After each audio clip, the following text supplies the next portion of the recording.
So you've just received your mission call to the best mission in the world, the Ecuador Guayaquil North Mission.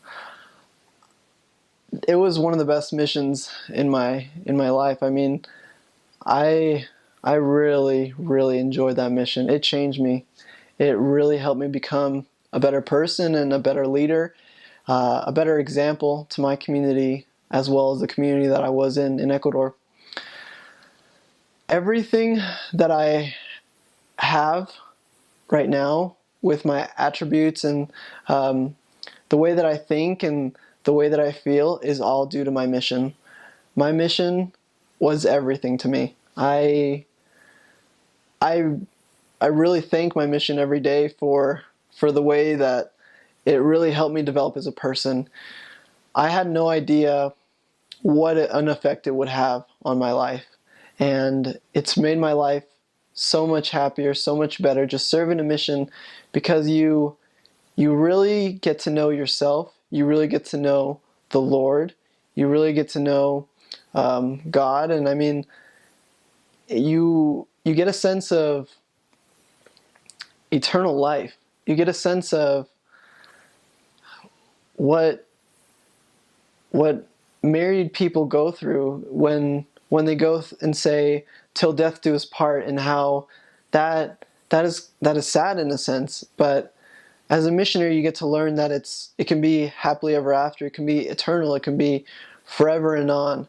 And as a missionary, you get to really dive into a lot of amazing spiritual experiences that I would not trade for anything in this world.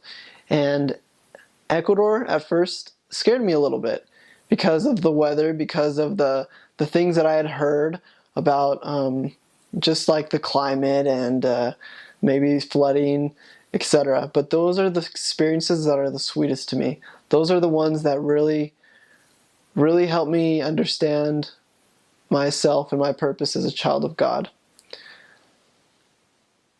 You are doing the Lord's work, and He will always take care of you, and He will help you grow spiritually into a spiritual giant, and one that will be able to really influence and change the lives of others. There's no way I could have not done this mission without the help of God and His Son Jesus Christ. And I know that they're with me the whole time, and I know they're with all the missionaries all over the world.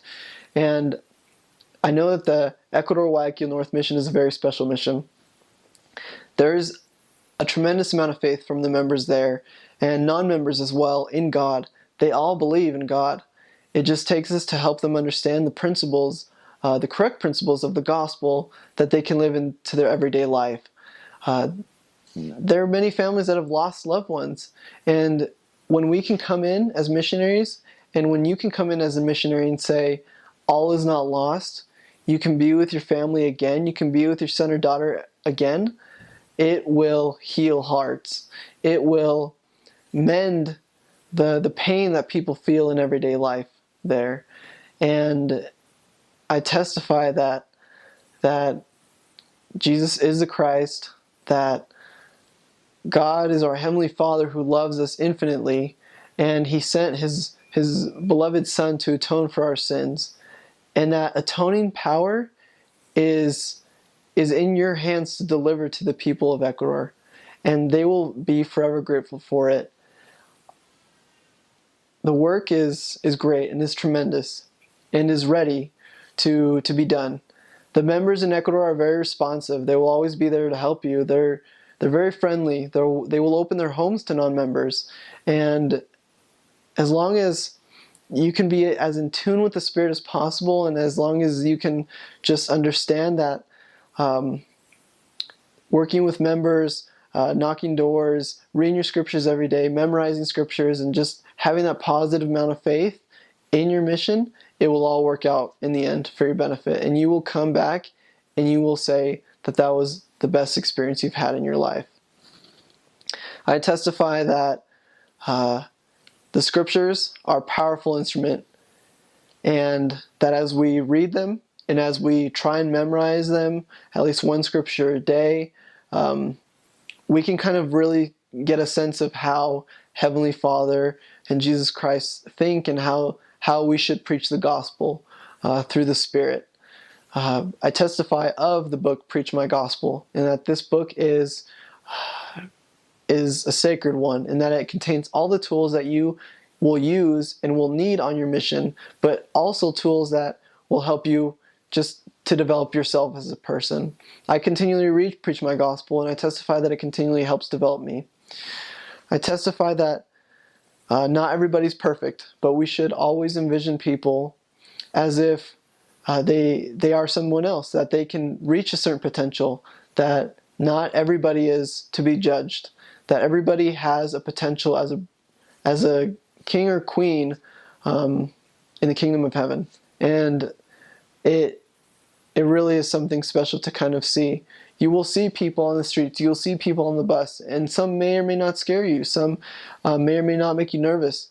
As long as you try your best on your mission and are as obedient as possible and look at everybody's potential and just understand that they can be great and not exclude anyone from that, then your mission will be amazing, and you will feel amazing, and you will see miracles happen all around you. Obedience is key to a mission, and I promise you that through my testimony, that as long as you are obedient, then the Lord will pour blessings upon you and upon the people that you want to teach the gospel to. And He will present you with many experiences that will really stay ingrained in your heart. I testify of the church, that the church is the Church of Jesus Christ, and that it is His church, and that the Book of Mormon is real. That is another testament of Christ, and it is a powerful one. And when we use the Book of Mormon, we can really change lives as long as we teach the correct principles and help people feel the Spirit by it. You are doing a great work. You will do amazing. There will be times frustration sets in, when a companion or you may be sick, but always remember that the Lord will take care of you, and that as long as you do your part, the Lord will do His. I always try and remember, if I do my best, then God will do the rest. And I testify that that is something that happens daily on your mission, and something that you will always remember and always tell your family in the future as well. And I testify of these things in the name of my Son, Jesus Christ. Amen. Ecuador is really, or actually quite a bit different from the United States. Ecuador is a third world country. So that being said, you have $400, you can live a lot in Ecuador versus the United States. People pay rent really cheap there, and food is really cheap. A banana is like 1 cent, maybe two pennies for a banana, whereas here in the United States it's a little bit different. All the houses in Ecuador are made out of concrete, so they're all just concrete houses, and on my mission at least, and most of Ecuador, they actually take cold showers. So it's just cold showers every day. It is quite hot, but the cold showers kind of get to you after a while. So that's another difference from the United States. And overall, just the culture of Ecuador, it's a lot more free. Everybody's gets to know everybody really well in the community, and it's not as busy as the United States, whereas everybody's working the 9-to-5 everyday job. In Ecuador, it's a little more flexible, and people spend time more with their families and more in their own communities and stuff like that. Ecuadorian culture and lifestyle, from what I saw in my mission, for example, the demographic in Ecuador, they practice the Catholic religion very heavily. So a lot of the families there are just very, very Catholic. Some things that will entail is that they will be family prone, so everybody that is part of the Catholic religion will be very close-knit together. So when I would go on my mission and I would just kind of talk about the LDS religion with them, they would not really know what it was, but once I would kind of show the message to someone, it would spread very quickly to the rest of the family, because they are so tight-knit in a certain religion that they would kind of just tell everybody else, and everybody else would eventually know. So that was both really helpful. Something else about Ecuador culture is that they're very into soccer there, especially within the last couple of years because Ecuador has been in the World Cup. So that was a really, really cool experience.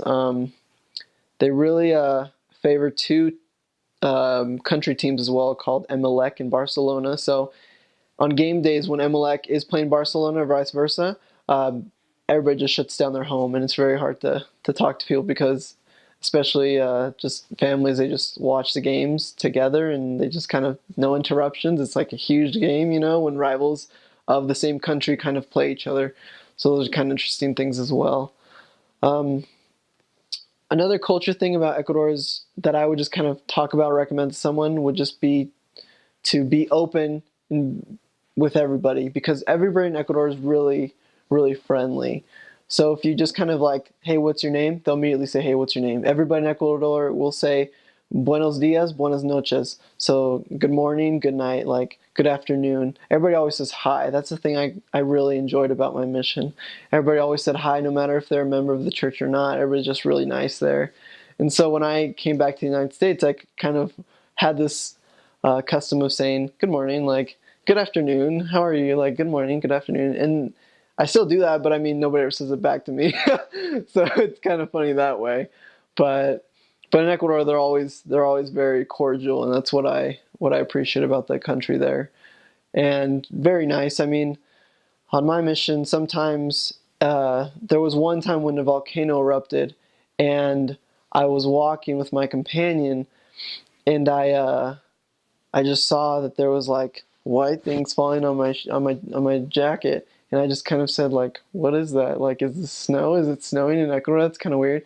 And so I just kind of brushed it off the first time, and then after like 15 minutes, it came back and more stuff came, and I was like, "What is that? What is falling on me?" And then I see some people running around with selling the face mask, saying each face mask $5, and I'm saying, why are they selling it for so much? And then we finally realized that it was a volcano that erupted, and it was ash. Ash was falling in the city that I was serving in, and if you inhale ash, it's like really bad. So there was actually a family that just like saw us walking. Hey, missionaries, you guys are the elders. Just come in. You have to wait for a while until the ash goes away. And then we found out that it was a volcano, that this ash was happening, and that it was kind of a catastrophic event. So. But again, it's another example of the people in Ecuador that are very friendly, even for people that, I mean, may or may not be of the same religion. They're always willing to take in and just like be very cheerful about it. So I really like that. In my mission, there is a lot of Ecuadorians, but there are also a lot of Peruvians and Colombians. So you have a lot of those three demographics that I saw in my mission. And a lot of the times, I've had some funny times with Peruvian families in Ecuador because they always say that they're a little bit bigger, and they say that because they won like certain wars with Ecuador, so they got the land, and then Ecuador lost land to Peru sometimes, and then they got it back. So there's a couple of various wars between Peru and Ecuador historically that I've been told. I do know that Ecuador has geographically a certain amount of land, but also has the Galapagos Islands. So, I mean, that's kind of why Ecuador is on the map, and people mostly know the Galapagos Islands, but kind of don't know at times that it belongs to Ecuador. So that's kind of interesting. Historically, we know that it's on the equator, and that in a city called Quito, there is actually a site that's called Medio del Mundo, which is middle of the world. So it's middle of the world because the equator is technically running through that spot. So those are kind of cool things that I know historically of Ecuador. You will have a variety of different types of housing in Ecuador. Some areas where I served in, I taught families in homes that were made out of, trees, basically, just like wood, bamboo, branches, stuff like that. So those houses are obviously you don't pay rent on because they're handmade and just families make them, and they're very humble homes there. And they're always built high because of the fact that in Ecuador it does flood. So all the houses are not just the wood, not just the bamboo houses, but all the houses in Ecuador are usually built either elevated or just really tall. Because if any flood were to happen, then they could just move their stuff all the way upstairs. So those are the things that happen in Ecuador. Rent in Ecuador is about $210 a month, I would say, for an apartment. So it's very cheap. There are things that you would have to buy monthly, though, or bi-weekly, such as water, because Ecuador has water, but you can't drink out of it. So to buy or to drink water safely, you would always have to just buy water, like at the store, like big jugs of water, which are like $2. So those are always good things to have.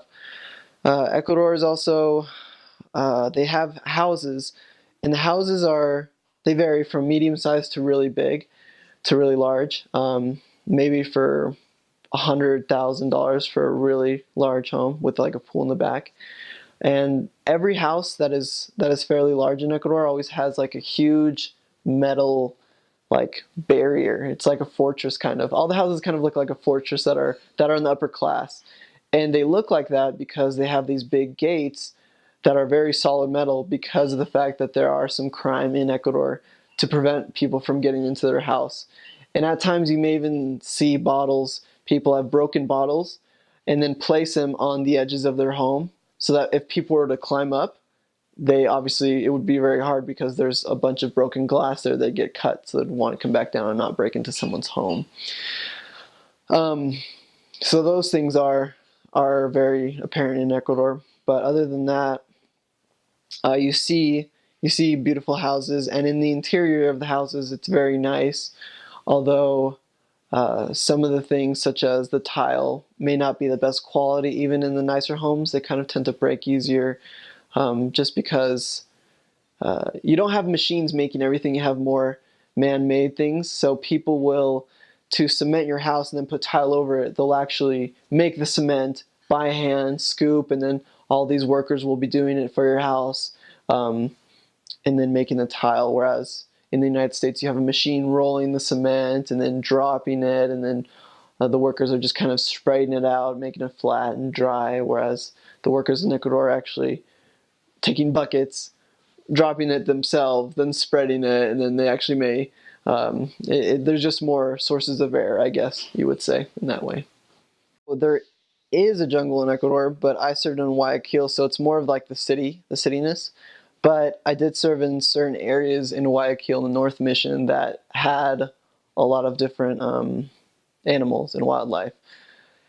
Ecuador is beautiful in that way. It has tons of animals. I mean, I've held sloths in my hands. Like I've seen monkeys just roaming around somebody's backyard, and so they really have a ton of that.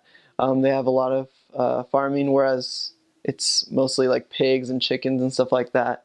There's a ton of fish because in Ecuador, in a city called Manta, it's right by the coast, so there's a lot of wildlife there as well. And the environment and the nature is beautiful because it has every fruit imaginable. You can go to someone's backyard and see that they have any type of fruit, and then they'll just make you a juice out of it. It's really awesome. I've had so many good juices there that I've never even tried in the United States. Like, for example, there's a fruit called maracuya, and it's amazing. It's like one of the best juices ever, to me at least. And it kind of tastes like orange juice, but it has a different feel, but it really is good. And people just grow it on their backyard there, and they really use their environment to their advantage because they know how fertile and the soil is in Ecuador, that they just use it to be able to provide for their families in the community. And there's so much of it that even to the missionaries, they just gave it away sometimes, Here, take all this fruit in a bag, and it was a really cool experience. Social tips in Ecuador would include just being really cordial to everybody, because if you're really cordial to everybody, everybody will be really cordial to you back. And shaking hands is a really good thing for both women and men. They don't really do the thing that most people see on TV about the two kisses. They don't, in Ecuador, it's not a really big thing. Some people do it, but it's not like, oh, you should get nervous about it or anything like that. There you have Christmas and you have New Year's. That are the two main holidays in Ecuador. There is no Thanksgiving because of cultural reasons, obviously. Christmas and New Year's are celebrated in a way different way than the United States. Christmas, you have Santa Claus, you have I guess you have the normal standard tree and presents and stuff, but normally in Christmas and in Thanksgiving or in New Year's, they they build these they build these paper mache dolls that are maybe 6 times the size of a normal person, and they just build them up, and then on these holidays, they usually burn them, and so it's really kind of interesting because you hear a lot of popping and explosions, and that's kind of how they celebrate it more. It's kind of more like a party and like a party frenzy, I guess you could say. And it's really kind of cool because, for example, when Transformers came out in the United States, people in Ecuador would build a large Optimus Prime out of paper mache, like really big, or like a Thor, or like an Iron Man, or like Pokemon characters. So you see all these things that are just giant life size, and you're like, wow, this is really awesome. And then they'll just keep them on the streets, they'll sell them to people, and when it strikes midnight for Christmas, New Year's, they'll just light them on fire, and then everybody will be out on the street, and it'll look like the whole street or whole city is exploding. So those are really cool things. Ecuador is really hot and humid. When I stepped off the plane coming to my mission, I immediately felt a blanket of humidity over my body, and I started to immediately sweat. And after that, my whole experience in Ecuador was 95 to 102 degrees daily, just walking and teaching people the gospel. And it was really cool because I really loved the heat after about 6 months. It kind of took a little bit getting used to, but I really enjoyed it. The weather is very, very hot throughout the whole year, except around Christmas time. So around December, January, February, it gets really rainy. And because Ecuador is heat and humid, or has quite a bit of humidity, the rain is really warm. So it's really warm, and it rains a lot. There's a lot of storming and there's a lot of flooding. Ecuador is known for flooding. I served in a city called Chone, and when I came on my mission, not even a month in, it started flooding all the way to my knees. And so that was a really cool experience. It's kind of like an oven because you have the flooding and then it gets to your knees, and then after that it's 90 degrees, so all the water kind of evaporates up into your face, and it's like a sauna. It's really cool. Halloween, they celebrate Halloween, and instead of doing a big candy frenzy like they do in the United States, because it is a little more dangerous for kids to go out at night during Halloween, they just kind of keep to themselves that day and make it's like a purple juice. It's called colada morada, and they just boil a ton of fruit and it becomes purplish, and then they drink that as a hot drink, which is really good, by the way, and they drink it with like maybe hot bread, you know. So that's kind of a big thing for Halloween, colada morada with bread. Traditional Ecuadorian foods would include something called seco de pollo, which means dry chicken. But in Ecuador, it's actually wet. It's very moist chicken with like tomatoes and some onions and peppers and stuff like that. They just kind of boil it all together in a saucepan and then just serve it with a plate of rice. But my favorite food, that is one of the common foods there, seco de pollo. But what is one of my favorite foods is churrasco and ceviche. So churrasco is a plate where they have a lot of rice and then steak strips and then French fries, and then a little bit of like another side of the meat, such as like ham or turkey, and then they kind of cover it with like lettuce and tomato. It's really good. It's like one of my favorite ones. It's very filling. It's very good. I don't think it's as healthy as most foods, but it's really really tasty. And then ceviche is also another really good food. It's seafood where they take shrimp or fish and they kind of marinate it with like a lemon sauce, and they cook it, and then they put it in a juice of lemon and a little bit of tomato with onion, and then they have these banana chips called chifles, which are fried bananas, and they kind of serve it a bowl of ceviche, which is cold, a little bit of chifles, and then rice again. Ecuador has a lot of rice. Everybody eats a ton of rice there. Whenever you go somewhere to eat, you'll see mountains of rice that people will just be eating just because it's very filling, it's cheap, and it'll give people the adequate amount of energy so that they can go on to their work. And so those are my favorite foods. And also there's another one called encebollado. It's kind of like ceviche, but it's hot. So people eat encebollado in the mornings usually. And those are the main kind of foods in Ecuador. You're also going to see plantains, which are fried, and they put a little bit of sugar on them to sweeten them a little bit, and they serve those as well. And something called bolones de verde, which are basically bananas, and they mash them into a ball, and then they fry them and put cheese in them. And they'll serve those with eggs in the morning for breakfast. Those are really good too. They are fried, but they're really good.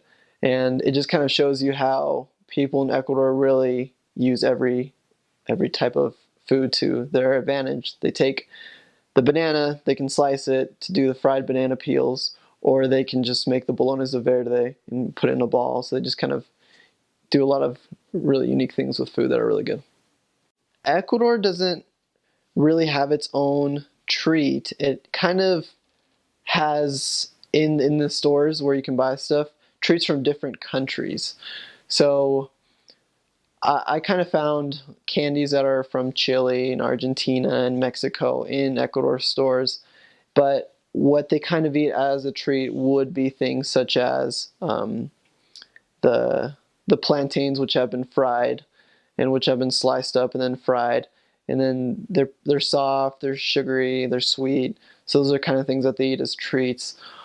Also, for example, the rice. The men usually eat the very bottom of the rice that's been cooked. It's called colon, and they kind of see it like as a crunchy treat because it's all the burn rice. And so they just kind of save that at the very end. They eat all the rice and then they save that then and just kind of crunch on it and eat that as well. So those are kind of interesting things.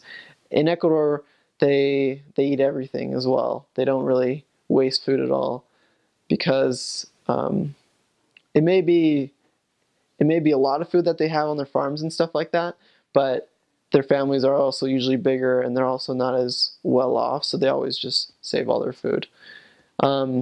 They also kind of like a lot of puddings for dessert, so those are kind of things that they enjoy. Puddings with like a little bit of fruit on top. They'll just make that from scratch and then just eat it at home. In Ecuador, if I were to go back, I would definitely go back to a city called Manta. Manta is a city by the ocean, and it's really beautiful. The beach is beautiful. It's very artsy, so there's a lot of people that kind of like make art on site where they do little bracelets and headbands, earrings at a scratch. So those are really cool things. Those are little like really antique-y things that people can see and buy on site at Manta. And again, the ceviche, the food there. The main food in Ecuador, ceviche, is really good because it is fish or shrimp. And because you're by the ocean, it's totally fresh. So it's super good there. I really like it there. I would also go back to Guayaquil, for example. There's an iguana park, so you can actually hold iguanas, take pictures with them. That's kind of cool. Higher up in Quito, there's actually a site where they kind of have taken monkeys from the jungle that have been maybe abandoned or hurt or injured, and they've kind of confined them in this kind of zoo area, and people can go there in groups or families or whatever and take pictures with monkeys, hold monkeys. So that's kind of a cool experience too. I would also take my family if I were to go back to Quito, because Quito is very big as a city, and it has things such as middle of the world, kind of more industrial sites with more malls and stuff like that. And there's also a city called Otavalo. Otavalo is a very nice city where all the artifacts and all like jewelries and the bracelets and stuff that you get in Guayaquil and Manta and all that stuff, all the people that make that are from Otavalo. So when you go to Otavalo, you see like a ton of things that you kind of buy elsewhere, but it's just amazing, the people in Otavalo, the culture that they have, because they're very, very craft minded. And it's amazing how they can take just string and sew it into a bag or a purse or a backpack. I've seen pictures and I've seen people actually in Guayaquil that are from Otavalo, and they still actually carry their babies on their back with like a blanket that they made and just wrap around themselves and just walk around. So those are really kind of interesting things. So Otavalo, Manta, Guayaquil, a city called, or actually it's called more of a beach. It's a beach called Canoa. So it's like a canoe, but Canoa. And it's one of the most beautiful beaches I've ever seen in my life. The sand's amazing. The water's amazing. There's a hotel on site for, I think it was when I was there, $5 a night.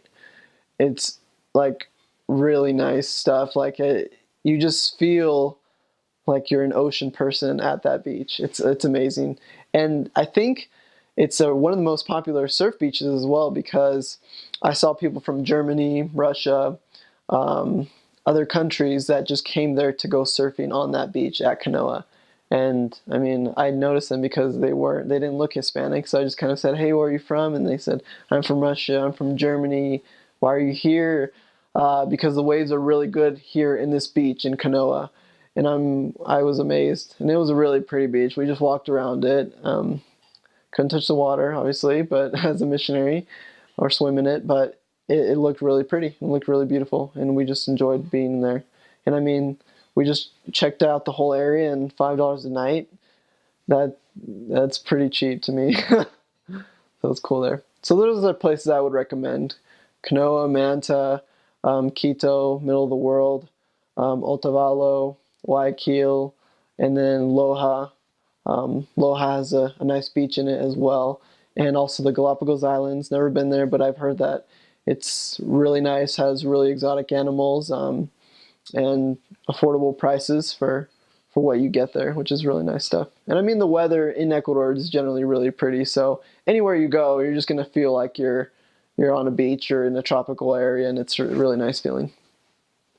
To buy food, you go to stores called comisariatos, and they're markets where they sell just foods, just like your normal supermarket in Ecuador. And they have both food that are native in Ecuador and also food that have been exported or imported from the United States.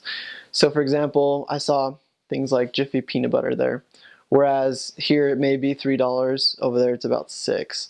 So it's obviously more expensive, the things you get that are American versus the things you can get that are from Ecuador. But I really couldn't find any difference in the stores, rather than they do have like, I guess, for example, milk. They have milk in bags there rather than gallon jugs in the United States. So that was kind of interesting. I would always see that they just have it in the little bag, and then you just use your scissors to cut the bag, and then you just pour your milk and kind of roll the bag back up and then put it in your fridge. So those are kind of unique things that Ecuador also has. They also have a lot of powder milk, another kind of milk box that's called avena, which is an oatmeal drink. Avena is really good. It's kind of, they take oatmeal, they put it with milk, they put sugar, and then they boil it all together, and then they cool it, and then that's kind of your standard milk drink that they have in Ecuador. So that's kind of cool too. And everything else is pretty standard. They use American money in Ecuador. So if anybody were to be traveling there, they could just bring $10, and $10 would be $10 in Ecuador as well. But it goes a lot farther than it would in the United States. If you need to go get a taxi from city to city, maybe it'd be, I don't know, 10 miles. Maybe in the United States it costs you $40. In Ecuador it costs you maybe like 15. So it's kind of more convenient that way as well. I was actually told this on my mission that the Ecuadorian Spanish kind of originated from a city called Loja, and that in Loja they speak like a pure Castellano. So that's kind of the Spanish that Ecuador speaks, is Castellano. So when you use words that have double L in Ecuador, you say them as a Y sound, Castellano, versus as in other countries, for example, Argentina, you say Castellano. So they kind of have the sha in it versus the ya. So that's kind of the Spanish that they have. Other than that, they don't have anything like Spain does. For example, can they have a theta? They kind of have like a kind of a lisp in Spain. They don't have that in Ecuador. Ecuador just speaks normal Spanish, but it's Castellano. So anytime you say it with the double L, it's with the Y, basically Y sound. So if I'm going to call you, yo te voy a llamar versus chamar, as in other countries that I've seen. Normally, what people say in Ecuador is something like "eso." So they snap their fingers with this, which is kind of hard. I don't even know how I did it. It becomes something after you serve a missionary for 2 years. But they normally say "eso" and "chévere." So "chévere" and "eso" are two kind of words that are kind of, I guess, slangy, but they kind of pump you up terms in Ecuador. So "chévere" is like, wow, well, that's really cool, that's awesome, you know. And then "eso" is like, yeah, you go, like, you got it, it's all good, you know. So those are kind of two main words that I can think of. Oh, and another one is "bacán." They say "bacán" a lot. "Eso es bacán." That is awesome, I guess. Those are kind of slang words there. Ecuador is a third world country, and that being said, there are some people that want to mug other people, especially Americans, other people that it's kind of more apparent that they're from somewhere else. So on my mission, I rode the bus a lot. And on the buses, there's a lot of people that come and kind of sell things on the bus and then come off at another stop. So they'll come on at a stop and then just kind of wave their hand, say, hey, I'm selling this, like maybe I'm selling pieces of candy, 5 cents each. Anybody on the bus want them? And they'll just keep repeating it, going down the aisle and back up the aisle, and then they'll leave at another stop. But sometimes the people that sell those things actually aren't just wanting to sell. Maybe they're like, hey, everybody give me your money right now. So muggings can happen. And that's why it's very important to always have your money kind of maybe hidden, not so apparent, not carry out a purse or something, a really nice watch on a bus, etc. Because those things, then they'll just keep asking you for it, or maybe even threaten you as to go as far to take those kind of things. It did happen to a companion of mine where he was on a bus and they just held a gun and they said, "Give me all your money and give me all the things that you have." But they walked by the missionaries because they had the name tags and said, "Don't worry, except you guys." So that was a really weird experience for him because, I mean, he was scared obviously, but at the same time, nothing happened to him because they knew who the missionaries were. But the missionaries were still very aware that these things kind of could happen. So that's why we actually had, it's kind of like a little pouch that you kind of clip on to your belt and then you tuck it under your pants.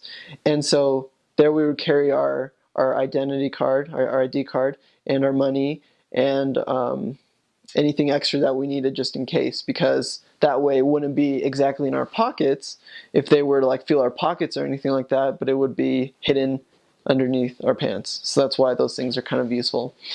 And also when traveling in Ecuador, to never carry a ton of money, because obviously if you were to get mugged, then you would lose a lot of money. That's why you always carry around, I'd say about $20 max per event that you're doing out in the day, because honestly a lunch is like $1.50. So $20 is pretty good for a whole day between two people at least. So those are kind of things to be aware of. Also, in Ecuador, there are a lot of dangerous areas that people should stay away from, and it becomes more apparent when you kind of talk to the people in the area. You should always go to, for example, a market, and then just like talk to maybe the register and the person there and just say, hey, I'm visiting, and what are some areas to kind of stay away from? They're always usually pretty good. Stay away from this area, this area, and this area. And stay away from buses at night, because it's a little more dangerous on buses at night. It's a little better taking the taxis, a little safer for sure, because it's just you and the taxi person. And those are some of my main tips, I guess, for safety in Ecuador. always be with someone, carry as little amount of money as possible, but still enough to have fun in your day or whatever. It's good to take buses, but avoid them mostly at night, and then take mostly taxis, and don't stay out too late, I guess, because as anywhere, it's always gets a little more dangerous. So I was serving in an area, and there was a reference which we received from a member, and it was for this family, this woman who had been listening to the gospel for a while, but she had a couple more questions about it. And I remember going with my companion to her home with another member when her husband was home, and just kind of teaching her about the gospel. And she had questions about everything, and it was really cool because it helped us as missionaries teach effectively, but also helped us kind of develop better questions to suit her needs. She'd ask, why is the book named the Book of Mormon? Or why is the Church of Jesus Christ of Latter-day Saints? Why is church on Sundays? Why is church 3 hours long? So these certain questions, who is Nephi? Why did Nephi do this, etc.? And so it kind of really exposed us to dive more into the scriptures and use scriptures a lot. Our testimonies as well. Those were good things that we used. And she just really wanted to be a solid member when she was baptized. Like she said, I want to learn the most that I can so that when I'm a member, I can just be as best of a member as I can. I want to be part of the church, and I want to give back as much as I can as well. And I remember when we asked her to be baptized, she immediately said yes. She jumped for joy. She was like, I totally want to be baptized. I can't wait. This is the best thing ever. And we told the ward, and we all did a big thing for her. And she was dating a guy at the time. They weren't living together, but he was a member.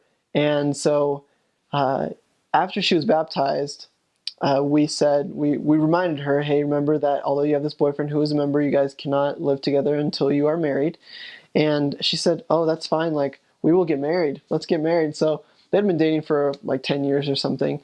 And so he was really excited that she was baptized, and they are now married by the law and in Ecuador. And so I really enjoyed her experience because she was so open to learning about the gospel, and she really embraced it. And when she was a member of it, after she was baptized, she would always be at every activity. She would always participate with everybody. She made a lot of friends. And coming home off my mission now, it's been about 2 years, but just a year ago, so it's been a year since she's been baptized, she actually went through the temple. She got sealed. And I mean, she's very active still. And when you see someone, even on Facebook, their picture like come out of the temple and see those kind of things, you really feel something amazing, because a family has been sealed now for time and all eternity. So that fruit of your labor, of what the Lord told you to do, where He told you to be at that certain time, is coming to be kids that will be born into the gospel, a couple which won't be separated ever, like their love will be eternal, and those are great things to have. And that was one of the greatest experiences I felt coming home from my mission, just to see that it wasn't just someone who was baptized and then maybe didn't learn the gospel as well as they should have, or the missionaries, or I didn't teach them as well as I should have, and then they just maybe become not as active as they should afterwards. But she was really embracing it. She really understood the concepts of the gospel and the principles of it. She went to the temple, she was sealed, and she can have her happily ever after kind of story that she's always wanted, So those are really great gifts that the gospel provides, and that I was able to just kind of be an instrument in the Lord's hand to kind of bring to her. And it really changed my life when I saw her go through the temple, through those Facebook pictures. And she Facebooked me and said, Elder Piedra, like, I'm so grateful you taught us, and I'm so grateful I'm sealed now with my husband, and I'm married, and life is awesome, and I love the church. And it's a really cool experience. There was an area that I served in, and this area was kind of like an offshoot of Guayaquil. It was a couple hours away, different city. And it was pretty small, the city. They just had a little branch there for church. And I remember that it would take me about, I'd say an hour, no, I'd say about 3 hours to just walk around all the houses in that city. So it was fairly small. 3 hours walking around the whole city by myself with my companion. And we would knock every door. We seriously knocked every door. And I remember all these doors either not answering or shutting the door in my face. And just kind of realizing to myself, okay, I may or may not have just knocked the last door of this whole city. What am I going to do now? So we always asked members for references. We always went back to the area book, and we always just prayed specifically to find members in the area. And I remember one night praying to find members in the area specifically, and all I felt was keep knocking. And so it was like a keep knocking, keep asking, And I thought to myself, okay, so that just means that maybe there's no one, I don't know. So we kept asking members, we kept knocking doors, and I remember knocking that same city 5 times. 5 times. And I think I actually knew the people's names at every door, almost. They'd say, hey, it's you again, like literally you just were here about 3 weeks ago. And I would say, yeah, like we are, and we're here about teaching the gospel again, like this is what our mission is. We would ask for references for the members, and the members would give us a good reference every now and then, and sometimes they'd be home, sometimes they would have moved out of the city coincidentally, stuff like that. But I remember knocking again the 6th time, and for the first couple doors, we didn't find anybody. I mean, we either ran into people we already had run into or not. But then there was a certain amount of doors that we knocked and we had never had them open, but they were there to open that day, And so we actually came to know that these certain people had been old references from old area books as well that were in the missionary area book. And it just amazed me because it took us 6 times to knock around the whole city until we could actually find those certain people, those families. And we kept knocking around the whole city like always, and we actually found more people. We did.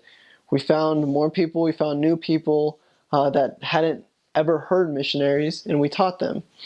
And it just kind of was testimony to me of persistence and of always relying on your Heavenly Father to pray and to find out what He wants you to do, because it'll take an average 5 or 6 times before a door even accepts the gospel. Some accept it immediately, some take a longer time, but it definitely is about being patient and about always praying and relying on Heavenly Father. I have a great testimony of that. And I remember in the same city, right across the church, there was a family. Literally across the church. It was 10 steps across the church. There was a family. And this family, every morning, every Sunday, every Saturday, they'd always be taking care of their mini farm that they had, their chickens and their pigs and stuff like that. But they were literally across the church. And every Sunday they'd see us walking, and we would always ask them, are you guys coming to church this Sunday? Are you guys members? No, we're not members. No, we're not coming to church. We have to take care of this farm. And I said, okay. And so we started teaching the family. And I remember that the youngest son, he wanted to be baptized. So he was. His mom was totally supportive of it. His brothers and sisters were as well. But then we taught his brother and his sister hard as a rock. So in the area was so small, we had already knocked all the doors. The people that already wanted to be baptized were, and now it was just this family who, they live right across the church, don't really want it. Their son was just baptized, but the rest of the family, no. And as missionaries, we always want families to be baptized together. We want families to be united and go to the temple together, etc. And I remember we kept teaching them, and they even fed us. They fed us dinner. Every Friday, they fed us dinner. And they weren't even all members. It was just the son. The mom would be like, missionaries, just come over. We would love to have you for dinner. And I just couldn't, I didn't know what to do. Like, I was like, she is so nice to us, you know? Her family's so nice. Like, they give us a ton of food. They're always like, if they see us walking on the street, missionaries, you want water? Like, we have water for you if you need it. It just blew my mind. And so we really just sat down with her and we said, sister, like, you are amazing. Like, you are way nice to us. We need you in the church. Like, the Lord needs you. He has a great duty for you, you know? You can help a lot of people. You can be a great example. Finally, we taught the sons, and they all decided to be baptized. And their youngest son, who was baptized originally like a month ago, I think, when we told him the news that his family wanted to be baptized, he's like, no way, no, they don't. You guys are kidding. No, they don't. And no, seriously, they do. Like, your family wants to be baptized. And he just started crying. And it was a really cool experience for me to see that, one, knocking every door and then doing it again. At first it kind of scared me. But after that, you have to do what you have to do. And it all worked out. And then two, to not be afraid of talking with everybody on the street, even the people that are right across the church that I may have assumed, oh, they know plenty about it. We don't need to go there. You know, I'm sure the missionaries teach them all the time. Like, they've already been exposed. Even those people that are on the street, that are right across the church, that may be doing some work or whatever daily, like, it's always good to just talk to them and just expose them even more to the gospel and just be friendly. I talked with my companion to everybody on the street, no matter if they were outside or inside. I would just be like, hey, good morning, good afternoon, what's your name, where are you from, we're missionaries, have you guys ever heard of us? And doing that just kind of really put seeds in the ground for future missionaries and just kind of see us as an example, you know, that we're here to teach and serve. And that's what was the best thing that we could do as missionaries there. This was actually in one of my first areas, in Chone. I was serving, and this is, again, one of the cities that floods the most in Ecuador, and kind of a poor area of Ecuador as a city in itself. I was with my companion, and we were at our branch at the time, at our church branch, and we just went Sunday to go to church like normal. And this Sunday, we were looking to see if there was anybody new at church that was investigating or whatnot. And we noticed that there was a little kid in the front, and his name was Jose. And we asked him, hey, are you a member of the church? He said, no, but I really like going here, and I want to be baptized. And we said, wait, what? And so we asked the family who this boy was, and they said it was just his neighbor. So I think he was about 13, and I was just kind of astounded that he by himself decided to go to church with this other family. So we said, Jose, where does your family live? Like, how many brothers and sisters do you have? And he's like, oh, my family lives over here. Like, you guys can come over anytime if you want. And I was just like, this is just too good to be true. He wants to be baptized. He's saying, come over whenever, you know. It didn't seem like it was very difficult, you know.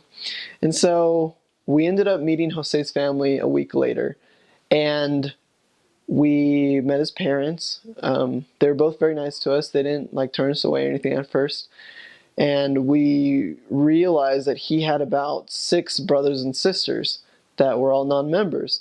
So we were like, wow, this is really amazing.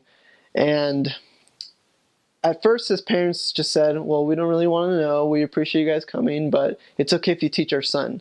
Like, you can just keep teaching Jose. If he wants to learn, that's totally fine. So we did. We taught Jose.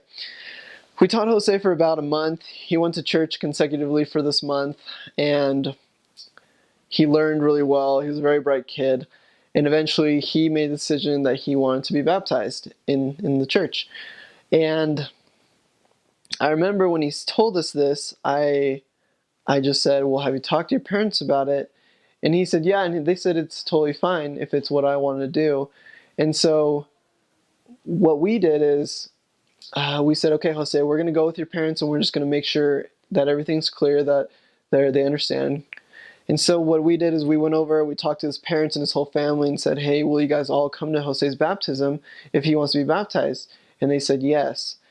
And so this was a really cool experience for me because the kid kind of, he brought forth the whole family just to kind of expose them to church. And so after that, we kind of just kept coming over with the family, and the brothers and sisters just kind of motivating everybody to understand what baptism was, because Jose was going to be baptized. And it helped them kind of see, oh, like, that's kind of interesting how you guys are doing it. Why are you guys doing it? Then they just kept asking more and more questions, which helped my companion and I teach them more and more and more without them feeling like the pressure of, this is the first lesson, this is the second lesson, etc. I remember Jose's baptism. It was raining a ton in Ecuador. It was flooding all over the place. I was up to my knees in water. My umbrella had just broken, and I went into the church, and I was with my companion. I was like, it was 7 o'clock. His baptism was supposed to happen. It was 7:30. It was flooding, and I was like, there's no way. Jose lives like 2 miles away. They have to walk to church every day. So how are him and his parents going to come, and his whole family going to come see his baptism in this flood? And they were the ones that had this humble home made out of bamboo, and it was lifted high with a bunch of sticks, and all the way under was just mud. So I mean, them walking in mud and in flooded waters all the way to the church for him to be baptized was a feat in itself. So I remember going into the church, and I just prayed, and I said, Heavenly Father, if you want this to happen, and if it's your will, then just let it happen. And I just kind of poured my heart out to the Lord, and I just told him that Jose was doing what he needed to do. He was very worthy and very honorable in all his actions, and he was trying his best. So if it was to happen, then it would happen. I remember coming out of the church and looking at my companion and said, I think everything's going to be okay. Like, I think so. And I was just looking around, waiting for Jose, and then 15 minutes later, I see him and his family walking in the flooded waters to the church. And I was just bawling. I just could not believe it. And it was amazing. And of course, he was a very quirky kid. So he was just like, hey, Elder Pieter, did you miss me yet? And I was just like, oh my gosh, it was crazy. It was a really cool experience. He was baptized. Everybody had been waiting for him, and he was baptized. He was soaked already from walking in the flood. So, I mean, him just being baptized wasn't that bad of another getting soaked, but it was a really cool experience. But after that, what happened was a channel of ton of other experiences. His family saw the baptism, so we kept teaching his family, and one by one, his brothers and sisters kept getting baptized. And it was amazing. I mean, it was really cool. We were able to marry their parents. They were not married, and his mother was baptized. His brothers, his sister was baptized, and his father was unfortunately not baptized when I left, and I haven't heard since, but he was continually taking the missionary lessons. A really cool experience with one of Jose's brothers was Renzo. He would always listen to the discussions from far away, but he would actually never sit on a discussion. So he'd always be like, hey, just come listen to us. This is really cool stuff. We'll teach you something about it, and then maybe help you with math or whatever you need. He's like, no, I don't want to hear it. But I remember one day he was doing push-ups or something in the house, and I said, hey, I think I'm stronger than you.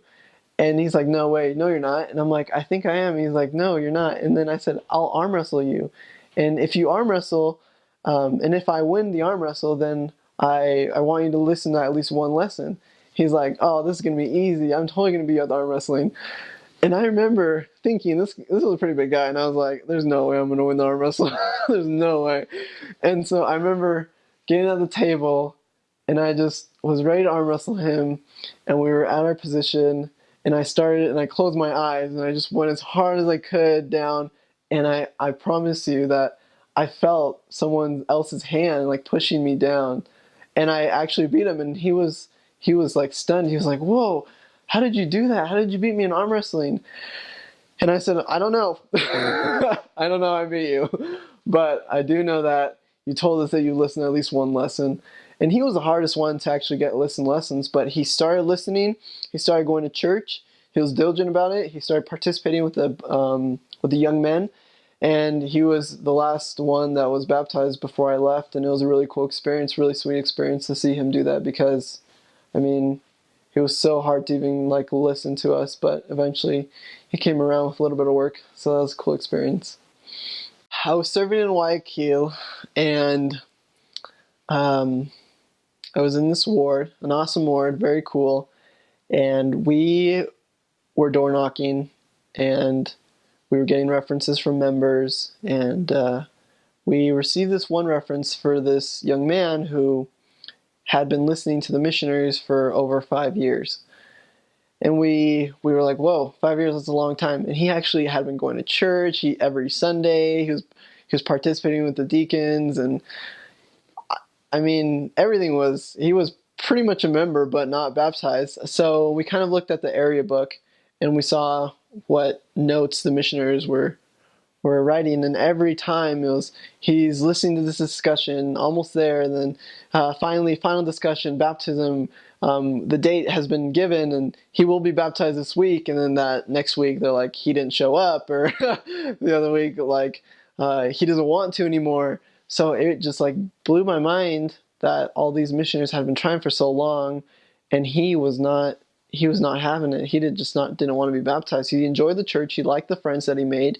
He liked the experiences. He went to sacrament. He went to the classes he needed to, but he just didn't want to be baptized.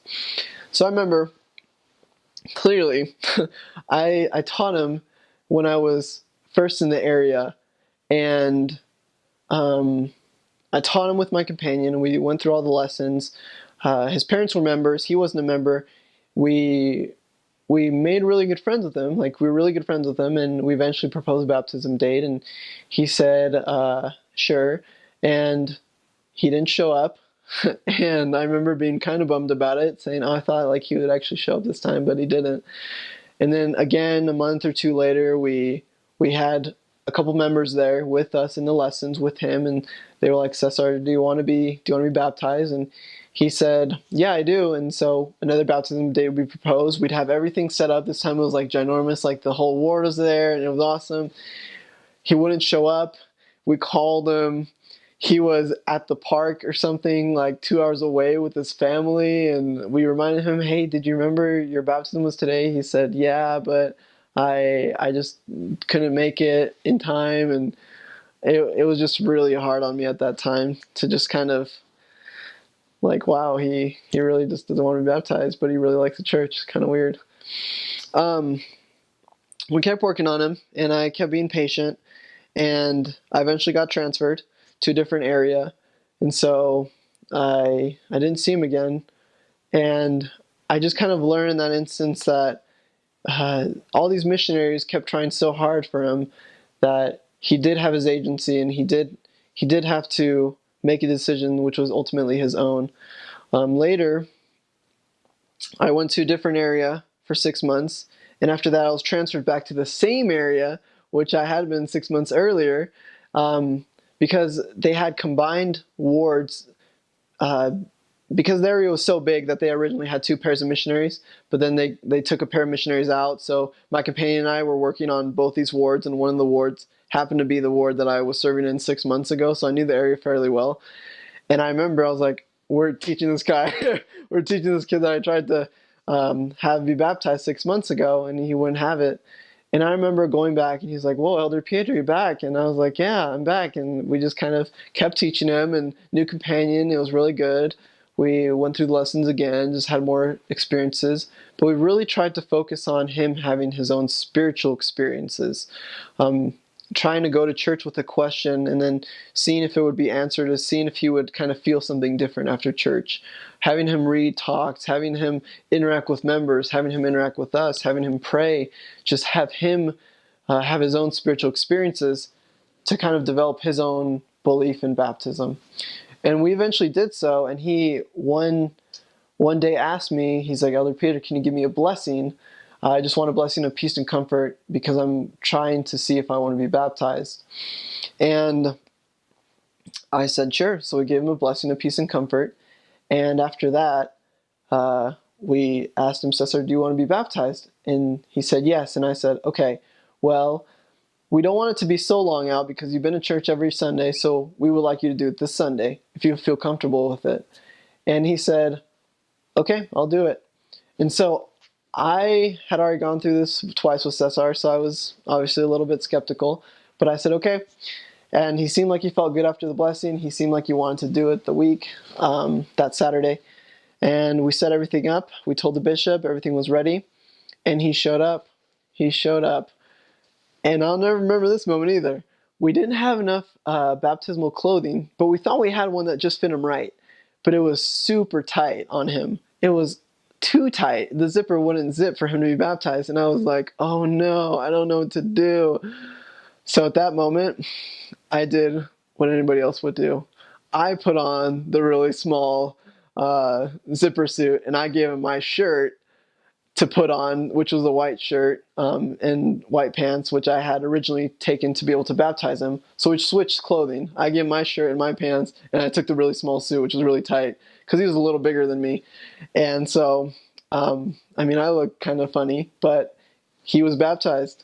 And it was one of the greatest experiences of my life, because I just saw the fruits of the many missionaries' labors, but I could also see the many fruits of his labor, just his work after 5 years, listening to the gospel and him finally wanting to be baptized. And he's putting in his mission papers and he's doing that. And it's just really kind of really cool to see what the Lord has in store for everybody as long as we work at it. And all those missionaries, their efforts definitely led up to this. So I was just able to kind of give him that blessing that he needed at that time, that he was asking for, because he had those spiritual experiences for him to be baptized. My first memory is just walking out of the airport, because the humidity in Guayaquil is 100% all the time and it's hot. And I just remember it hit me like a wall when I walked out of the airport.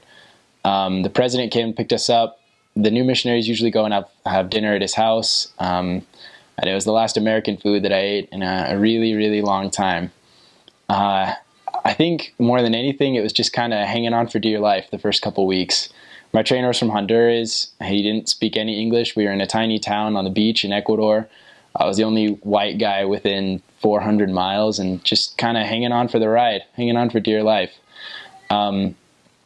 But I think it helped, just being out there preaching the gospel without anything to distract me, learning how to be self-sufficient. It was hard, but it was one of the best experiences on my mission. I really loved my first couple weeks, even though they were some of the hardest of my life. And they really kind of helped me later on when I looked back and remembered how hard they were and just remembered how I was able to get through them. First and foremost, Quevedo is a farming town. It's surrounded by banana plantations.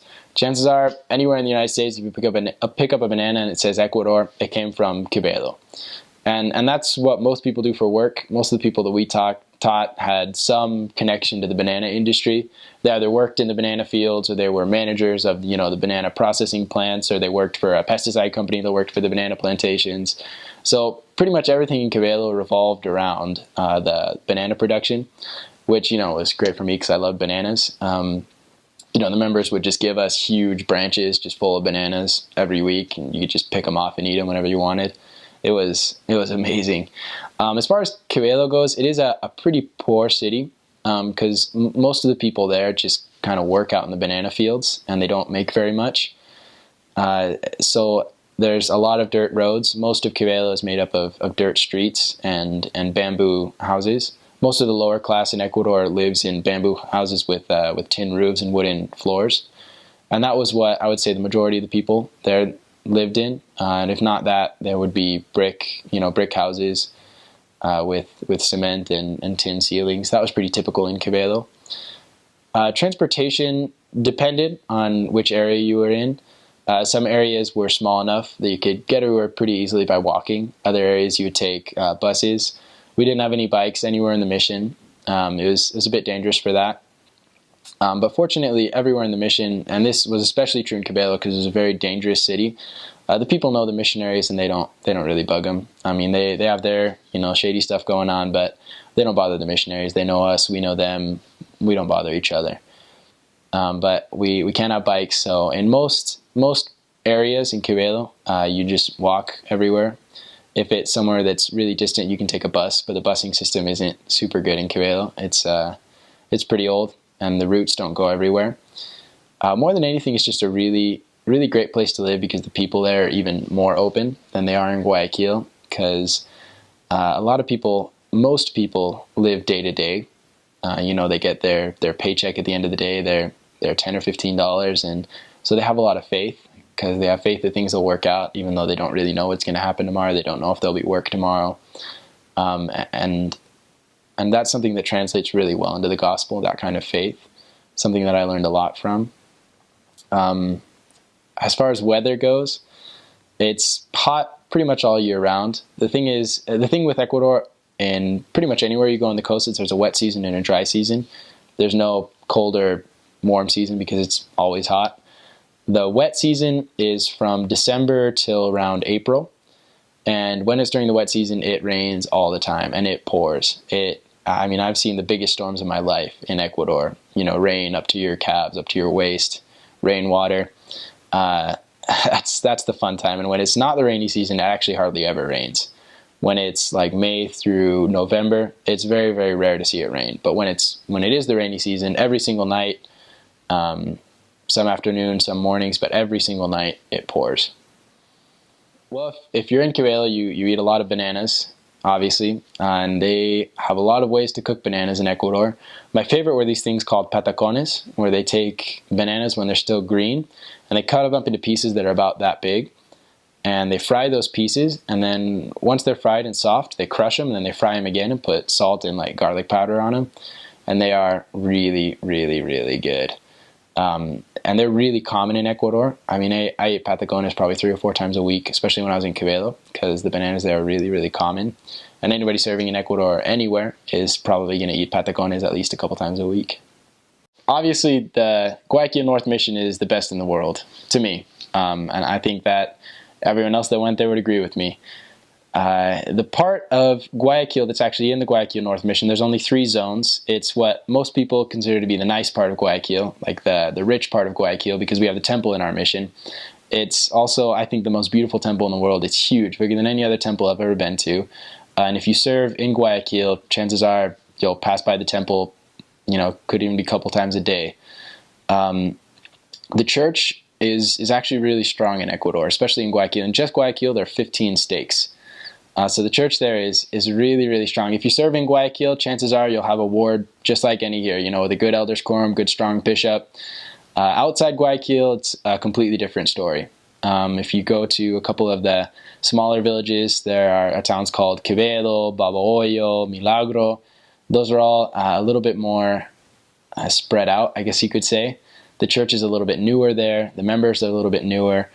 But it's awesome wherever you go because the people are awesome. The people are just ready to receive the gospel. The key is definitely with the retention. The mission has been trying really hard recently to get the retention numbers up because people are so receptive that they accept the gospel at first, and then a lot of times they have difficulty, keeping up with that, following up with that. So the mission's been working a lot on getting the retention numbers up and helping people stay in the church that get baptized, and has been having a lot of success. So overall, the church is really strong in Ecuador. There's a lot of support from the members, but it also depends on where you are. I went everywhere from having a strong ward with an attendance of 300 people a week with a good strong bishop, good strong elders quorum, to being in a branch in the middle of a jungle where there are only 20 members and we baptized in rivers. So it's great because it's a really diverse mission. You can see every aspect of the church growth, from a branch that was only started a year ago to a ward that was established 50 years ago.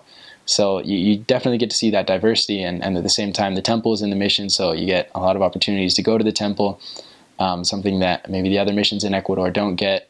It's, as far as geography goes, it's right in the middle of Ecuador, right in the middle of the coast. So there's no actual coastline, but it's just at the foot of the mountains. It doesn't actually go up into the mountains. So it's mostly just like really humid grassland, I guess you could say, with a bunch of jungle right on the edge. And as far as climate goes, it's hot all around. That's why they call it Ecuador. It's right on the equator. It's hot, it's humid, but it's awesome. The church has only been there for a little over 50 years. They just had their 50-year anniversary a couple of years ago, and the growth has been incredible in Ecuador. I think they have upwards of 200,000 members now, which, when you think about the fact that missionaries have only been there for 50 years, it's incredible. And the other interesting thing about the church there and the missionary work is a lot of it's being done by natives now. In my entire mission, I only had one white companion, one gringo companion. That's what they call them in the mission. And it was different. It was different than I think it would have been if I'd had all gringo companions my whole mission. And it's great because, you see the church there becoming self-sufficient after just 50 years. You see them supplying their own leaders, their own, Area 70s, their own general authorities, and their own missionaries. It's definitely a different culture. I think the first thing that I noticed about them just in my first week there is in Ecuador, they point with their lips, which is really off-putting the first time you see it. When you're on the street and you see somebody go, "Hey, look at that, over there." So, that kind of freaked my family out when I first got home, and I was still doing it. The people there are awesome. They are so open and so generous. We would have people that would open up their doors and they'd say, "Hey, come in and eat something." And we'd be like, "Can we share a message?" And they'd be like, "No, we're Catholic. We don't want to hear your message, but come in and eat something anyway." They were just so hospitable and so open. And I think that was the best thing that I learned about their culture, and the thing that I love the most about the Ecuadorian people is just how generous they were. Generous and open with everything. I mean, you would eat lunch at a member's house that just lived in a little bamboo hut, and they would give you everything they had, and they wouldn't even eat lunch because they were giving it to you, everything that they had. And that was really really humbling. As far as annual festivals go, there's a couple of those that we don't have here. I think most people that have heard about Latin America have heard of Carnival, which is in February. And that is a real party. Most of the time, the missionaries aren't even allowed to leave because it's pretty much 3 days of just people throwing water balloons and mud, and they have big cans of silly string that are this big that they spray each other with. So that's a lot of fun, even if you're just watching it from a window. And New Year's there is a huge deal. It's a lot bigger than Christmas. Christmas is usually just like a nice dinner that you have with your family. Maybe you give away some presents. Then people get really, really excited for New Year's. And in Ecuador, they have one of the funnest New Year's traditions that I've ever heard of. They call them monigotes, or quemar el viejo. They're basically just big paper mache like mannequins. And they usually make them from like popular movies like Iron Man, The Avengers, or maybe animated movies like Tangled or Frozen. And they usually spend all the month of December making them. Really, really intricate, really detailed. And then on the night of the 31st, they pack them full of explosives, and right as the clock hits 12, they blow them up, which is really fun to watch. Like I said, even if you're just watching from a window, because we weren't allowed to go outside, but literally every single house has at least one monigote out in the street in front of it, just blowing up right at 12 o'clock midnight. And that's something that was really new for me the first time I saw it. In my first area, I was, like I said, in a beach town, and that was right during the New Year's. And it's really traditional in Ecuador to go to the beach whenever there's a vacation. So it just filled up with tourists and with people that were coming from Guayaquil and all over Ecuador. And on New Year's, it was just insane. There were monigotes that were 3 stories high. They were just burning out in the middle of the street. So that was a lot of fun, and it definitely caught me by surprise the first time. People in Ecuador are really poor. I mentioned there are some rich areas, especially in our part of Guayaquil. There are some really nice areas that frankly look just like a neighborhood in the United States. But once you get outside of Guayaquil, once you get into the slums, there's a lot of really, really poor people, a lot of poverty. But I mean, they're people just like us, and they have the same values and the same wants that we do. They just want their family to be happy. They want their family to be provided for. I think as far as etiquette goes, something that kind of caught me by surprise, and this might go for all of Latin America, they're a lot more touchy. If you come into a room, you pretty much have to shake everyone's hand, and when you leave, you have to shake everyone's hand. And that happens always if you're just meeting somebody for the first time, or if you're old friends. If you're coming to a group of people, shake everybody's hands in the groups, and then when you leave, do the same thing. That was something that kind of caught me by surprise. So another interesting thing about Ecuador, probably again similar to most of the rest of South America, most of the people are Catholic, but I would say maybe 1% actually go to church. Most people just say they're Catholic, say they believe in the Bible, say they believe in Jesus Christ, but they never actually go. So it's good because they have a strong faith, a strong tradition in Christianity, but they don't really have any beliefs about what that means. Like if you tell them something about Christ, like, yeah, he has a body of flesh and blood, most of the time they'll just be like, oh yeah, that's great. Because they don't really know. But they do have a lot of faith in Christ, a lot of belief in God. And that's, I think, one of the reasons why the church has been so successful there, because they're a really faithful people. They have a lot of faith in God. And most of them are Catholics. There are a few Jehovah's Witnesses there that you'll run into every once in a while. A few evangelists that, have their drums and their electric guitars in their churches that are really easy to hear. You'll definitely see a lot of those.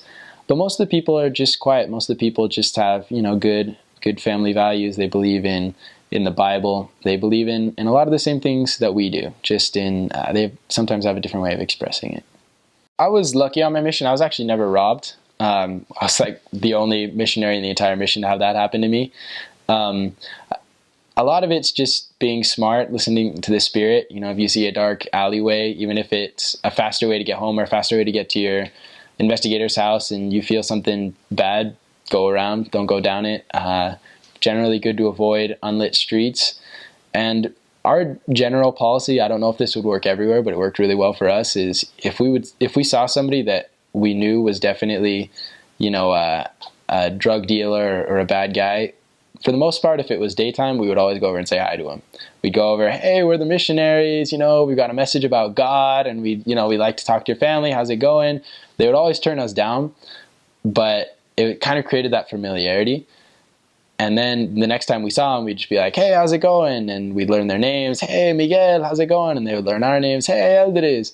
So it just kind of created that familiarity, and it was never a problem. And, there were people that we knew were doing really bad things. We would hear about, them robbing people. The members would sometimes even tell us specific things about specific people that we knew. But they never bothered us as long as, we were nice and we didn't get in their way and we were smart. Just know where the dangerous areas are at night. At least in the Guayaquil North Mission, the area books should have a pretty good description of each area and where the places to avoid are after dark. And if you do have to go there because of an appointment or something like that, try to take a member with you, try to stay at the lit areas, and just trust in the Spirit, trust in the fact that even though you might get robbed, they might take your watch, they might take a couple of bucks, that's the worst that's going to happen, and no harm will come to you if you're doing the things you should.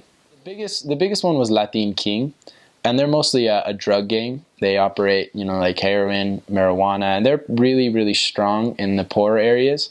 We were actually lucky because there's a new president in Ecuador, not super new, but recently elected, and he's done a pretty decent job of cracking down on corruption in the police.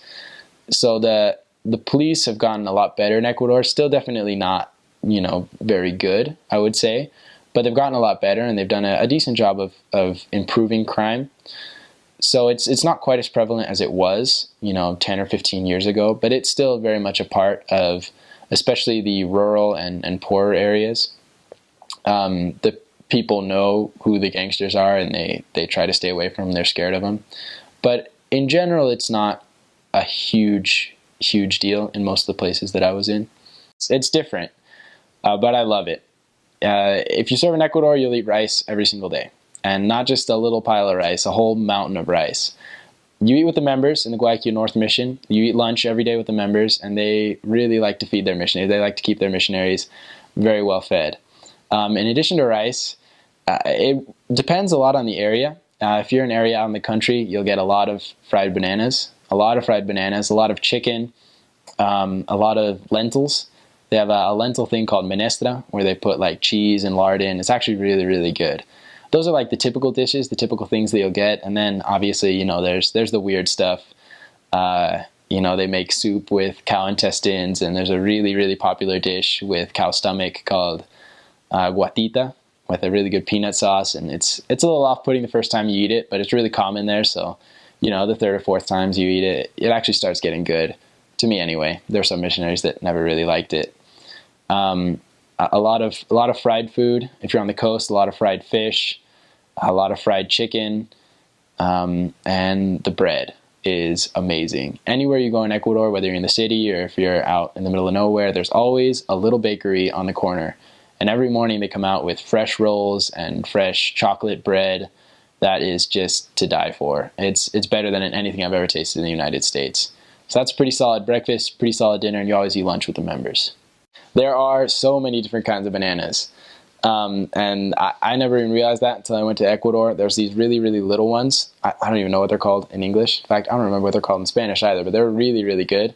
They have a lot more like of that banana flavor that you don't get a lot of. And that, I think, is the biggest difference between the bananas here and the bananas there. They're just fresher and more flavorful.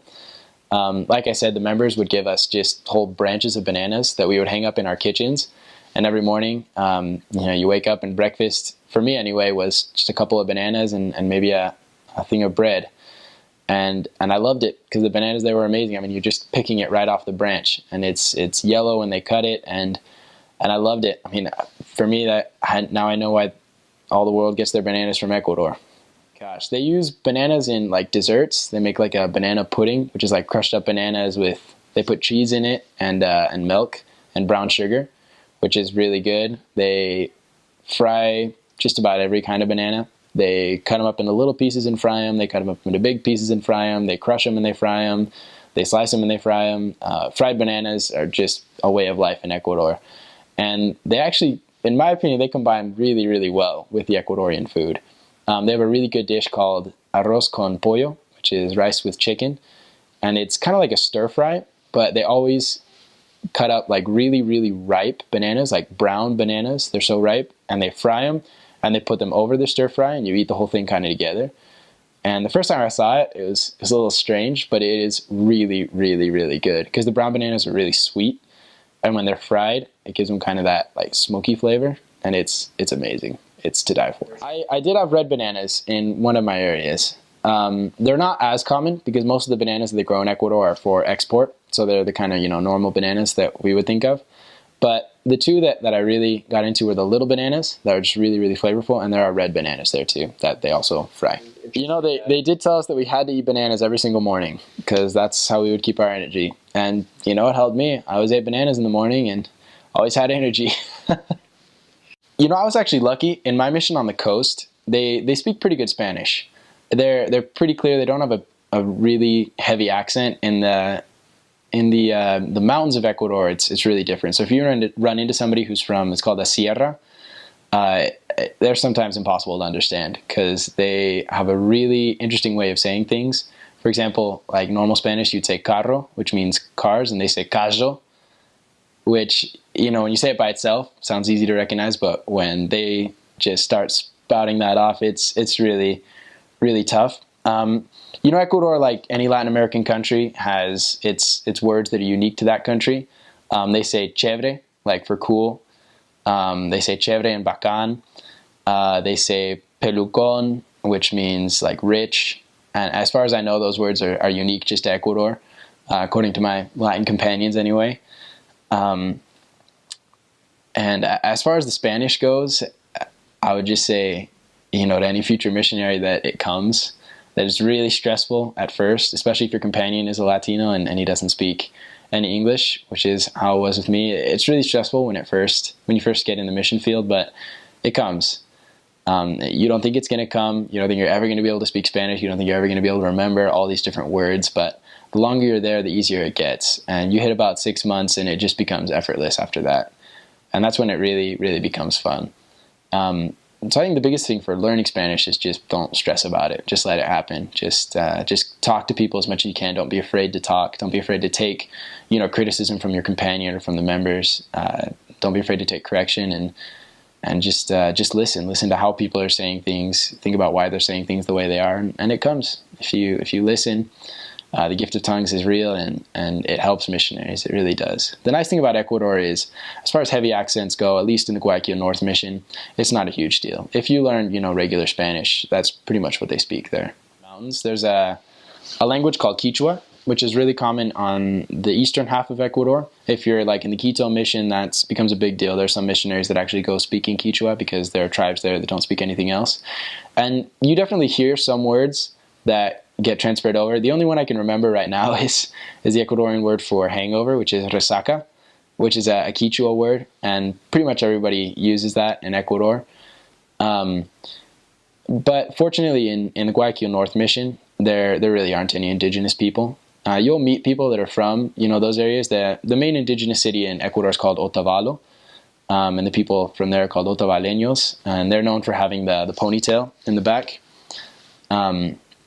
But there aren't too many in the Guayaquil North Mission. It's mostly just up in the mountains.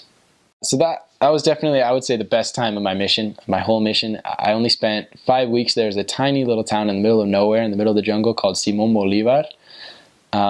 It probably had 3,000 or 4,000 people living there, a tiny branch of about 20 members that attended every Sunday.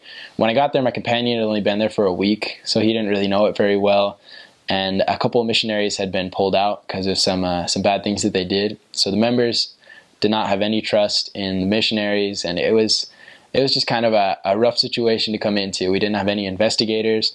So me and my companion had a good companionship inventory. We talked about it, and we decided we were just going to work. We were going to spend the next couple of weeks and just work as hard as we could to turn that sector around. And we started knocking on doors. We started bringing investigators to church, going everywhere we could to find people, and just always praying. And I specifically remember a really, just like the turning point was we were working with this really old member who lived way out on the edge of town, and he'd brought a friend to church the previous Sunday. So we were going to visit this friend, and the friend seemed pretty interested, so we were pretty excited about that. And he told us to come back to his house the next day. So we went back to his house the next day, hiking out to the middle of nowhere, and he'd brought together all of his friends, all the people that lived nearby, to come over and listen to us. So it was a group of 15 people that were all there listening to us. And we started teaching them, we started helping them progress, we started finding investigators everywhere else in the town. The members started to help us. We just worked our tails off. And in those 5 weeks, we had 5 baptisms, and when we left, we had dozens of people with baptismal dates. So for me, it really helped me believe that the Lord helps us if we're willing to put the work in. If we're willing to work hard and we're willing to do our part, then He helps us succeed. And that's really the key in the mission, that hard work and obedience pays off, even if you're in a situation that doesn't seem like it's going to give any fruit. And I think the saddest day of my mission was when I got that call and found out that I was going to get transferred out of Simón Bolívar after only 5 weeks, because it was the happiest point of my life at that point.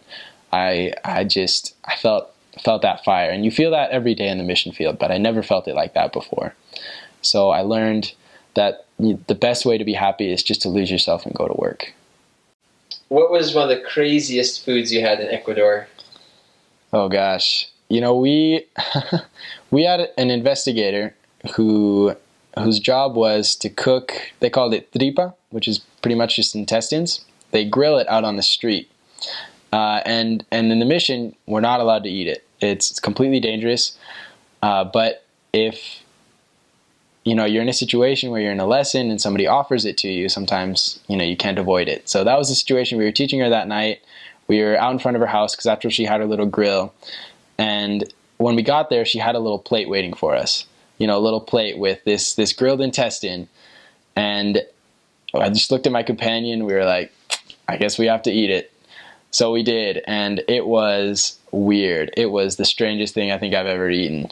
Just like the texture and the consistency, everything about it was completely strange. That would have to be it. What was one of the most crazy or dangerous experiences you had in Ecuador? In Ecuador, there's a lot of crime. And I remember one time, it was my second area, we were in a really, really dangerous part of a suburb of Guayaquil, which is called Duran. A really dangerous part called El Arbolito. And I remember it was nighttime. We were walking down the street, me and my companion, and there was a really dangerous looking guy who motioned for us to come towards him. And we were like, no, that's not a good idea. But he kept doing it, kept motioning towards us. And then he started moving towards us. So we were like, okay, we should probably get out of here. And then he moved faster. And he finally grabbed us both. And so we turned over, he faced him. And he told us that he was a member of the church. And he was a priesthood holder. But he said that he was also a hitman for the gang there, which was called Latin King, which is the most powerful gang in Ecuador. And he said he was the main hitman in that area of Guayaquil, of Duran. And he told us that, that if we needed anything, or if we were ever robbed, or if anybody ever bothered us, that we just had to go and talk to him, and that he would take care of us, and he would make sure that we were taken care of in that area. And, after 4 months of being in one of the most dangerous areas in that part of Ecuador, nothing ever happened to us. But just in that moment, we were terrified, because, here's this guy, it was 7 o'clock at night, pitch black, in the middle of this super sketchy area, telling us that he's a hitman, that he kills people for a living. And even though he was telling us that he was there to protect us, that wasn't very reassuring in the moment. What was one of the most spiritual experiences you had, or time you felt the Spirit strongest? The thing that I love about the mission is that you have spiritual experiences every single day, if you're looking for them. I think one of the greatest experiences, we were teaching a guy called Ricardo, and we'd been teaching his wife beforehand, and she was really excited about getting baptized, and he was completely opposed to the whole thing, because he wanted to get married to her in the Catholic Church. They were already married civilly, but he wanted them to get married in the Catholic Church. And we left him with the Book of Mormon, and we just left him with the challenge. If you read it, you'll know that it's true, and you'll know that your wife is really doing the right thing, and you'll let her do it. So in the course of just a week and a half, he started reading chapters of the Book of Mormon every single day. He changed from just being, completely angry when we got there, to inviting us in, to giving us food and telling us about what he'd read in the Book of Mormon. And then after 2 weeks, not only did he let his wife get baptized, he got baptized with her. So, it might seem like something small, but I think it kind of represents like all the spiritual experience I had in Ecuador. Just seeing how the gospel and the Book of Mormon change people when they really, read it and learn about it with open hearts. Were there any funny language mistakes that you or any of your companions made that you can remember? It was a pretty common one. I think most missionaries learning Spanish make it at least once. I was in a lesson, and I messed up the first vision. And so afterwards, I was eating dinner at a member's house, and I was telling them about it. And I wanted to tell them that I was really embarrassed that it happened. And, there's a word in Spanish that sounds really similar to the word embarrassed, and it's embarazada. But it doesn't mean embarrassed, it means pregnant. So I told them that I was really embarrassed, but I actually said that I was really pregnant that it had happened. And they laughed probably for 15 minutes straight. And it took me 3 days to actually figure out what it really meant, because I really didn't know what I had said that it made them laugh so hard. That's got to be it. What was one of the greatest life lessons you learned? Greatest life lessons. This one might be a little longer. That's okay. I think on my last Sunday in the mission field, it was a stake conference, and the mission president came and spoke at the stake conference. And he shared a story from the Book of Mormon, from 3rd Nephi, I think it's chapter 17, when Christ is speaking to the Nephites, and he says that he's about to leave, but then he casts his eyes round about, and he sees that they want him to stay, that they're crying for him to stay. So it says that he has compassion on them, and he tells them to go out and bring back all the people that are sick and infirm so that he can heal them. So it says that they go out into their city and they bring back all the people that are sick, that are lame, that are deaf and dumb and infirm, and he heals them all. And it says that then those that were healed and those that were whole all fell down at the feet of Jesus, and they all worshipped him together. And so my mission president shared that story, and he said that for us, it's the same thing, that if we want to worship at the Savior's feet, if we want to get to the Savior's feet, we have to go bring someone else. We have to go find someone who is unclean, who's missing something, and bring them to the Savior. And that's how we can worship him together, and he heals us both. And that, for me, just represented everything that I'd learned on my mission. Represented everything that I'd come to know over the last 2 years. Just that one powerful story, because I'd seen it happen. After you help people come into Christ, help people fix their lives, you feel Christ's love in your own life as well. And I think that's the most valuable thing I learned on my mission. What was one of the greatest skills or abilities that you developed as a missionary? You probably get this a lot, but it was definitely the Spanish. I have loved being able to speak Spanish with people since I got back. And every time I see somebody that looks even vaguely Hispanic, I try to speak Spanish with them. And sometimes it's awkward because sometimes they don't even speak Spanish. but I just love it to death, and it's been useful so far. Just being able to speak to people that a lot of times don't even speak English. I've loved it. Most extreme weather experience. We had an experience. It was during a leadership conference in Guayaquil with the president. And when we started, it was about 1 p.m, and it was clear. There wasn't a cloud in the sky. That afternoon, we finished at about 5:30 or 6, and there were just a couple of raindrops, falling. It was just a bit overcast. So the president, got a couple of us to go help him take some stuff out to his car. We were waiting under the overhang. And so he said that, we would just hold off for a couple minutes until it let up, because it was just a couple droplets. And it just steadily got heavier and heavier and heavier and heavier until it became the most torrential rain I'd ever seen in my life.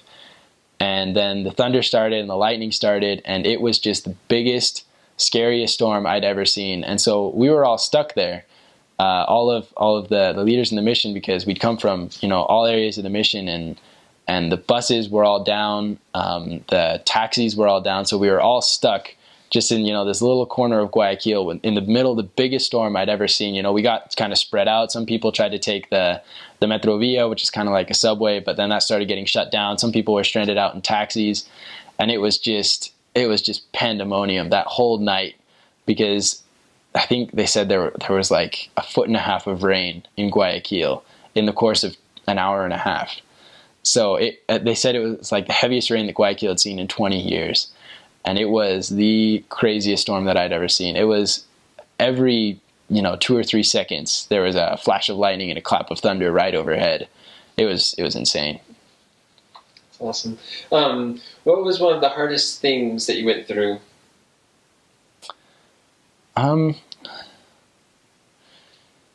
For me, I think the hardest thing was just being away from my family when I needed them.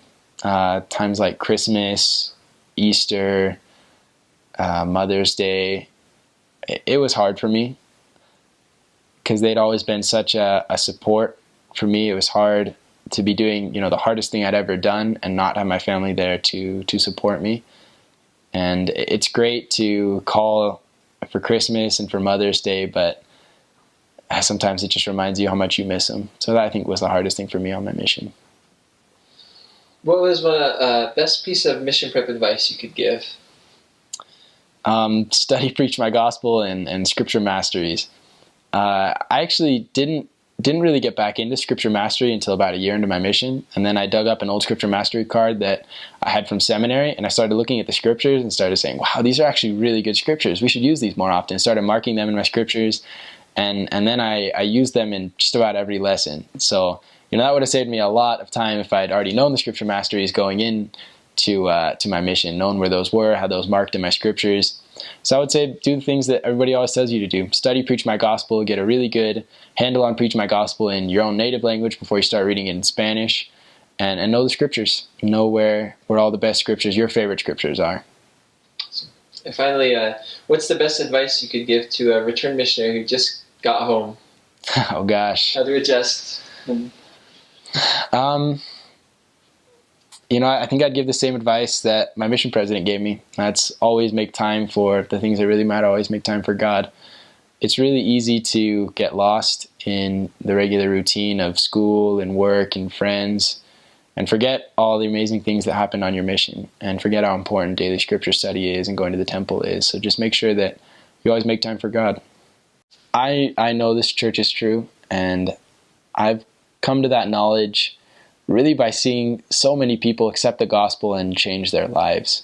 There's a great quote by Boyke Packer that says, the gospel changes people, the study of the gospel changes people faster than the study of behavior changes people. And it's totally true. And I know that the gospel does that the gospel helps people become better. And I don't know how anybody could deny that after 2 years of teaching it to people in Ecuador. I know that the church is true. I know that Jesus Christ helps us even in the hardest times, and there will be hard times on the mission. Missions aren't easy. You've probably heard that before. But if you trust in the Lord and you trust that He's there to help and that sometimes He lets us have hard situations so we can learn, that makes all the difference.